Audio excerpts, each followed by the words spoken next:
হুজুর জান্নাতের ভেতরে আবার শপিং মল থাকবে কেমনে? প্রশ্ন আসতে পারে না? সহিহ মুসলিমের বর্ণনা, ইন্না ফিল জান্নাতি লাসুকান, জান্নাতের ভেতরে বিশাল এক শপিং মল থাকবে। এটা বোধহয় আমাদের বসুন্ধরা শপিং কমপ্লেক্সের মতো হবে, যমুনা ফিউচার পার্ক। দুবাইতে যে একটা আছে বিশাল শপিং মল, মালয়েশিয়ার মিড ভ্যালি, এগুলোর মতো হবে মনে হয়।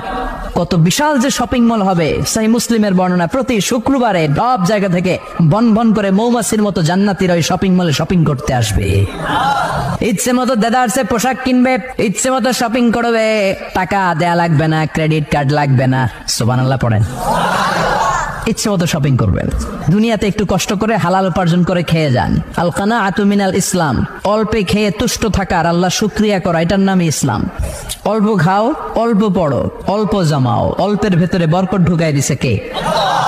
অনেকে দেখবেন অনেক খাই খাই নাই নাই করে, এটা যাদের স্বভাব তাদের কখনো বরকত হয় না। অল্প খাবেন, অল্প পড়বেন, আর হালালের সাথে সম্পর্ক করবেন। আল্লাহুম্মা কফিনি বিহালালিকা আন হারামিক ওয়া আগনিনি বিফাদলিকা আম্মান সিওয়াক। বিষ্ণুনবী দোয়া করতেন, আল্লাহ হালালকে আমার জন্য যথেষ্ট করেন, হারাম থেকে আমারে বাঁচিয়ে রাখেন। পড়েন আমিন। হালাল অল্প হলেও হালালে বরকত আছে না নাই? হারাম বেশি হলেও এটাতে কোনো বরকত নাই, ঠিক কিনা?